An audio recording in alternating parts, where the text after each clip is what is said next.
El inconcluso programa de ajuste económico que el presidente Carlos Andrés Pérez intentó aplicar en Venezuela en el año 89 suele recibir gran interés del público. Sin embargo, pocos años después, se llevó adelante un programa de reforma económica de la misma envergadura del que suele hablarse menos. Tal programa fue la controversial Agenda Venezuela, impulsada en el segundo gobierno del presidente Rafael Caldera. La recurrente inestabilidad que se acentúa en los años 80 y 90 en el país demandaba cambios drásticos del sistema, no solo financiero, sino político e institucional. El gran viraje o el llamado paquetazo de Carlos Andrés Pérez en el año 89 fue una primera propuesta fallida para impulsar un nuevo modelo en Venezuela. El Caracazo, los golpes de Estado del 92, la debacle financiera y la renuncia obligada del presidente de la nación nos presentaron la primera gran crisis republicana de la democracia partidista. En este panorama, el doctor Rafael Caldera asume la presidencia del país en 1994. Siendo el bolsillo de los venezolanos y de los grandes empresarios uno de los temas más apremiantes, durante su gobierno Caldera llevó adelante un singular programa de reforma económica que, contrariando sus promesas de campaña, marcó los últimos años del siglo en Venezuela y la antesala de la llegada del chavismo al país. Les habla Reinaldo Carrillo, esto es La Nueva Enciclopedia y los invito a seguirnos en nuestra cuenta de Instagram que pueden conseguir debajo de este video.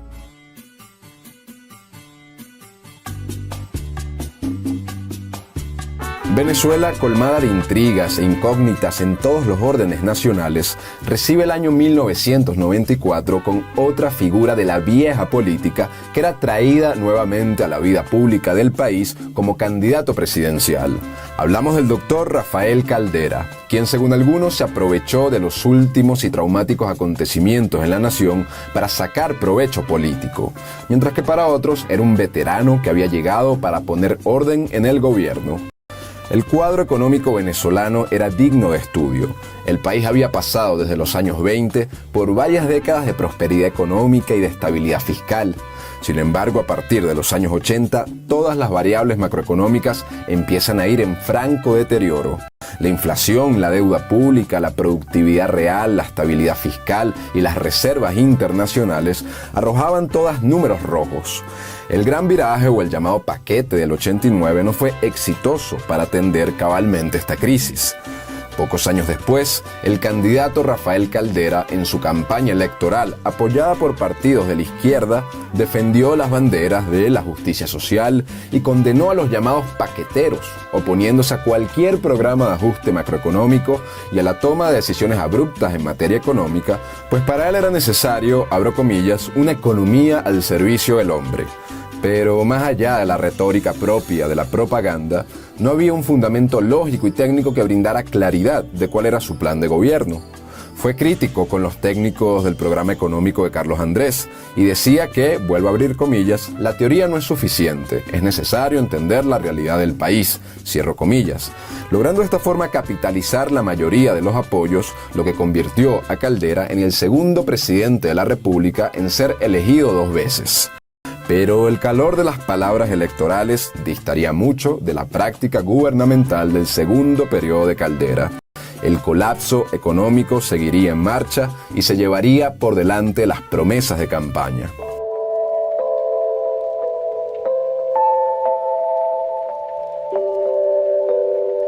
El 2 de febrero de 1994, el doctor Rafael Caldera toma por segunda vez posesión de la presidencia de la República. Caldera fue electo como parte de una coalición de partidos de izquierda y de otras tendencias ajenas al bloque hegemónico de ADI y COPEI que había dominado en los últimos 30 años. Sin embargo, esta coalición, que recibió el apodo del Chiripero, no ostentaba la mayoría en el poder legislativo, un escenario similar al que tuvo Carlos Andrés Pérez en el año 89. El gobierno de Caldera debía enfrentar el déficit fiscal estructural generado en gobiernos anteriores. También una inflación del 44%, como la registrada en el año 1993, sumado al estancamiento del aparato productivo del país, lo que implicaba la merma en el poder adquisitivo del venezolano. El precio del petróleo cotizaba a más de $12.3 por barril.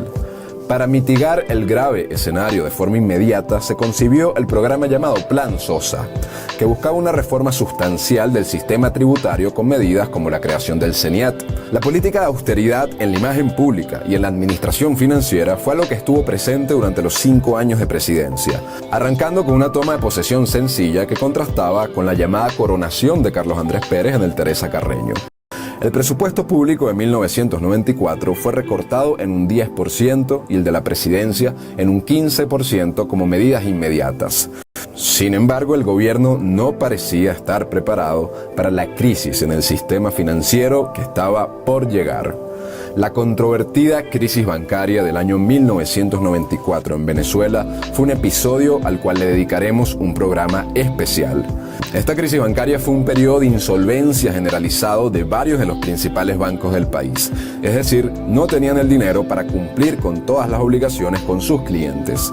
Esta crisis empezó a suscitarse en enero de 1994 con la salida del Banco Latino de la Cámara de Compensación, y tuvo su primera manifestación con una corrida bancaria masiva a principios de febrero, donde decenas de miles de ahorristas intentaron sacar sus fondos del banco lo más rápido posible. Luego el Estado tuvo que entregar importantes sumas de dinero para auxiliar a estos bancos insolventes, hasta el punto de nacionalizar algunos de ellos. Esta situación implicaba un escenario de conflicto y recesión en la actividad bancaria y en la actividad comercial nacional, lo que afectó seriamente la mitad del sistema financiero del país por varios años y devino en el hundimiento y colapso de las principales entidades bancarias. Las causas y el desarrollo de los hechos de esta debacle bancaria serán explicados a fondo en un próximo video. Lo cierto es que se puso en riesgo todo el sistema de pagos en la economía privada. El Banco Central de Venezuela disponía de información que advertía esta crisis, pero no se actuó preventivamente. Incluso algunos críticos de Caldera destacan que hubo una agenda política en la forma en la que fue manejada la crisis bancaria, resaltando que la gran víctima de todos estos sucesos fueron los ahorristas del sistema financiero de la nación, es decir, el venezolano común que perdió parte de su patrimonio. La crisis bancaria, por sus características estructurales y por el impacto en la fuga de capitales en el país, conllevó a la implementación de un nuevo control de cambios que significó la posterior quiebra de miles de empresas, sumado a la suspensión de garantías constitucionales en un episodio conocido como el Calderazo, que fue un paquete de medidas que fueron tomadas el 22 de julio de 1994. El Congreso del país, en oposición a estas acciones y suspensiones de garantías, decide restituir las garantías constitucionales. Pero nuevamente la presidencia volvió a decretar una suspensión de las mismas e incluso invitó a la opinión pública a un referéndum consultivo para ratificar sus medidas, desplegando de esta forma una retórica enérgica que categorizaba de mafias bancarias a todos aquellos que habían sido cómplices de estos episodios de inestabilidad económica. Según Caldera, la suspensión de garantías buscaba habilitar la confiscación de los bienes de todos aquellos pertenecientes a dichas mafias bancarias, así como también la detección de actividades de narcotráfico, especulación y acaparamiento, al igual que proporcionarle al Poder Ejecutivo los elementos esenciales para resguardar la estabilidad del sistema económico, social y político del país. Sin embargo, muchos críticos calificaron estos eventos como una extralimitación de las funciones del presidente.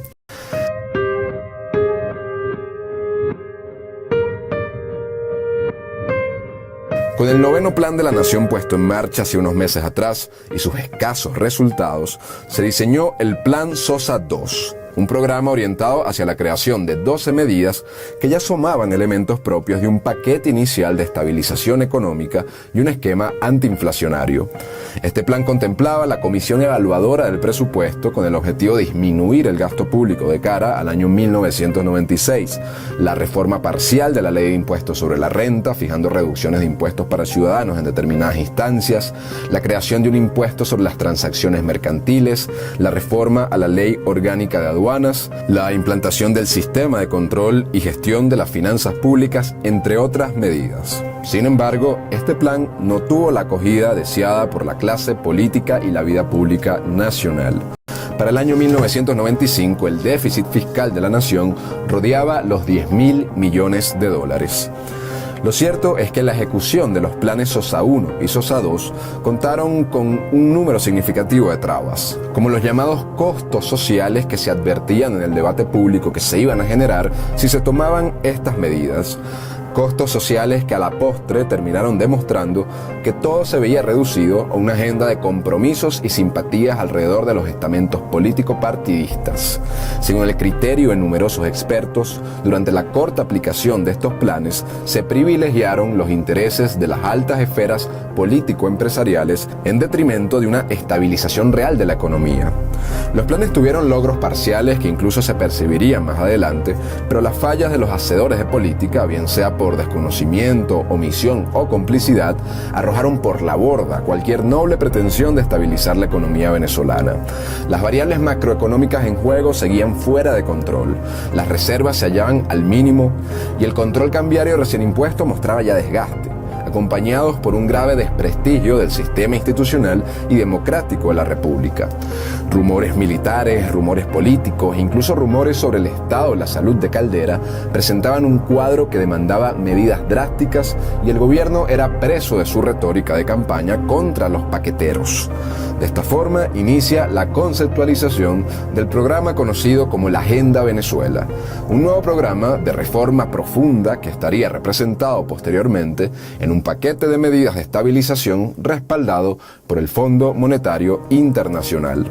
Para la Agenda Venezuela fue incorporado el economista, dirigente político y antiguo guerrillero Teodoro Pekov en la cartera de Cordiplan, una suerte de ministerio de planificación de Rafael Caldera, convirtiéndose Pekov en el máximo exponente en torno a la implementación de este nuevo programa. Más que un objetivo técnico, con Pekov se buscaba articular políticamente la ejecución de la Agenda Venezuela. Muy conocida era la trayectoria política y subversiva de Pekov durante los años de la guerrilla y su subsecuente trayectoria académica, política y legislativa.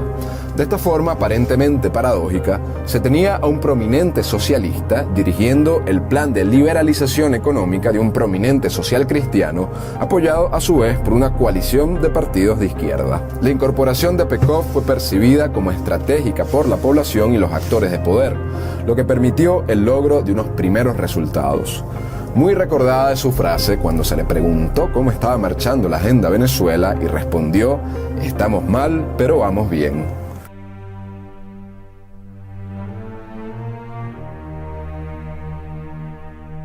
Esta agenda consistió en la aplicación de una serie de medidas recomendadas por el Fondo Monetario Internacional, como requisito para que el gobierno de Caldera recibiera un préstamo de dicha institución. Estas medidas, que al igual que con Carlos Andrés no fueron aplicadas en su totalidad, contemplaban un aumento de los impuestos y una reforma tributaria general, liberación del tipo de cambio y subsecuente evaluación del bolívar, liberación de las tasas de interés y las tarifas de la gasolina y servicios públicos, una reapertura del sector petrolero y energético a empresas privadas, la privatización de empresas públicas deficitarias, una mayor austeridad en el gasto público y programas sociales compensatorios. La Agenda Venezuela fue aplicada de forma relativamente consistente desde el año 96 hasta el año 98, por lo que la misma tuvo una corta vida. Y es necesario destacar que si bien la Agenda Venezuela iba en total contradicción con las promesas de la campaña electoral, se empezó a aplicar sin las tensiones y las fuertes resistencias que sí tuvieron los programas de ajuste anteriores, y también sin la generación de una alta crispación social.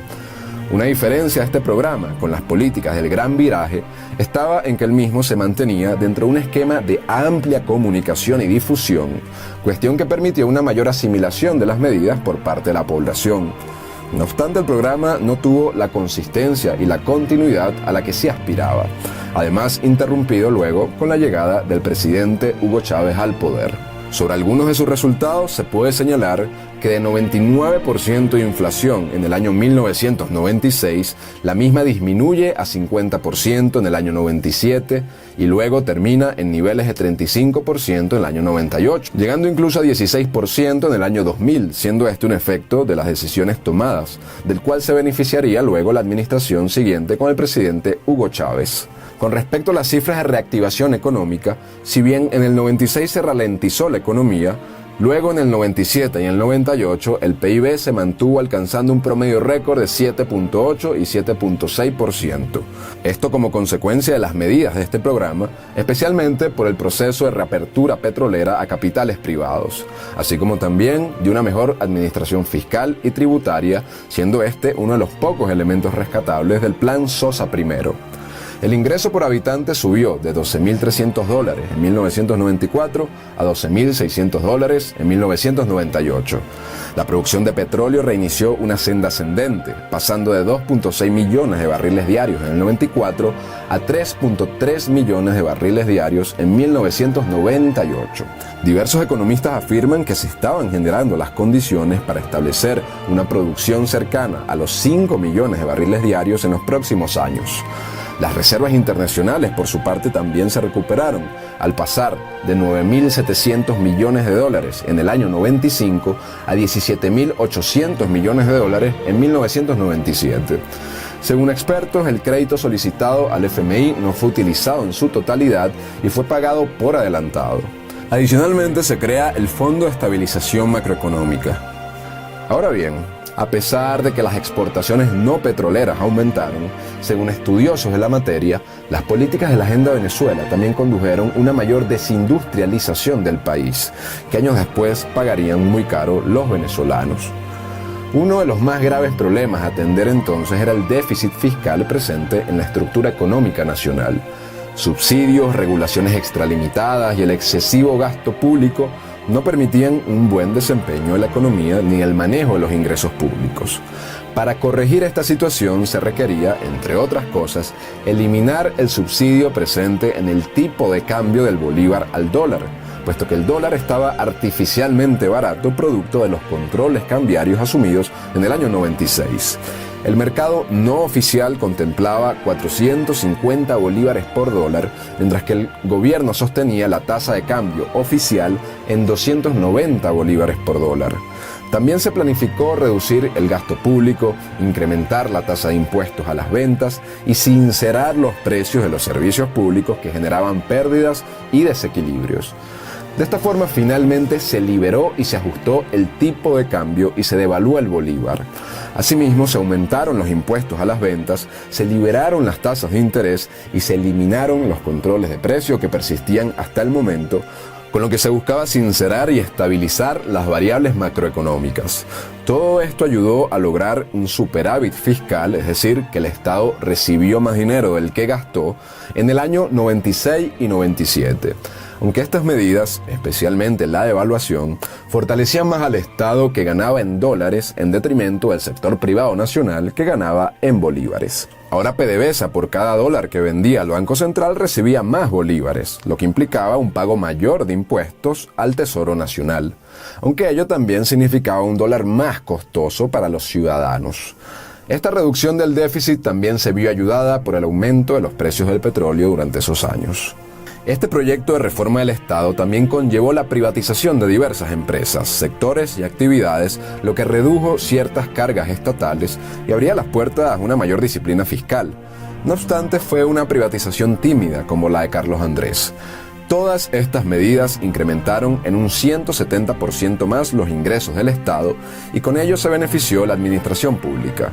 A su vez, una liquidez monetaria cada vez mayor a principios del año 97 que amenazaba con una mayor inflación se vio mitigada eficientemente con la emisión de títulos de estabilización por el Banco Central de Venezuela. Igualmente, la deuda externa disminuyó a un nivel relativo en $23.000 millones y las exportaciones no tradicionales alcanzaron un nivel histórico de $7.2 millardos. Adicionalmente, se produce el acuerdo tripartito para renovar el esquema de pagos y compensación de la seguridad social, así como también la creación de los fondos de pensiones. Ello implicó un acuerdo entre el sector empresarial, gubernamental y sindical, el cual fue calificado como exitoso. Se puede destacar que los sueldos de los empleados públicos se mantuvieron por encima del nivel de precios y el salario mínimo era considerado el segundo de Latinoamérica, superior a los $183 mensuales. A pesar de la crisis, luego de décadas de prosperidad, la economía venezolana mantenía su superioridad al resto de muchos países del continente.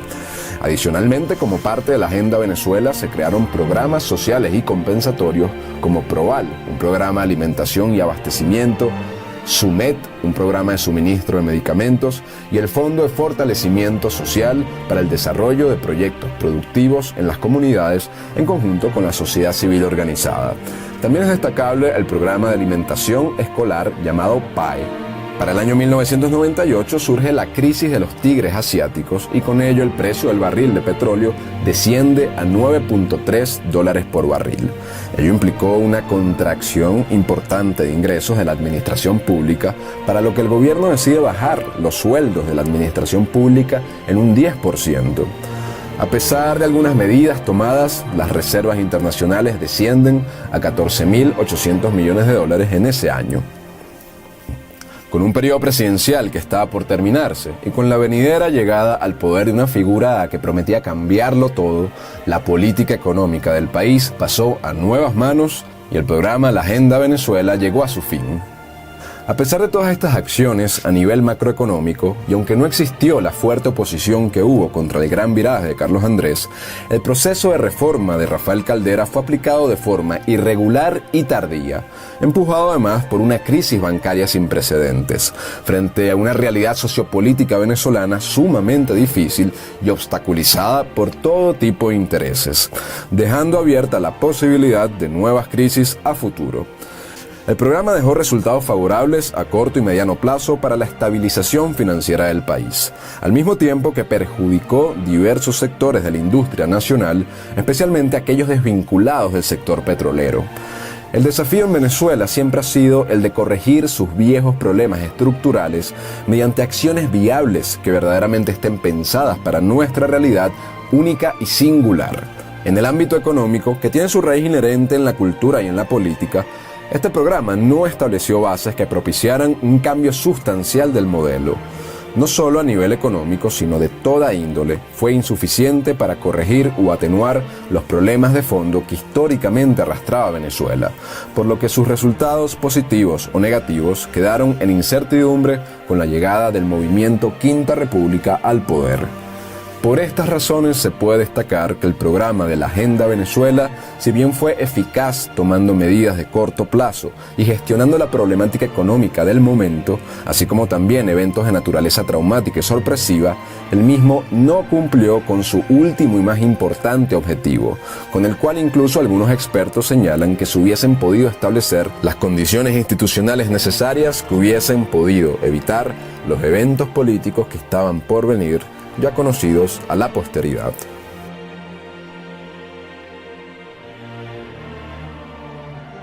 Muchas gracias a todos por haber visto este video. Si no lo han hecho, suscríbanse al canal, dejen sus comentarios, sus apreciaciones, sus sugerencias, denle me gusta a este y todos los demás videos, denle a la campana para que les lleguen las notificaciones de todas nuestras publicaciones y por supuesto síganos en nuestra cuenta de Instagram, donde publicamos material complementario a todo lo que hacemos en este canal.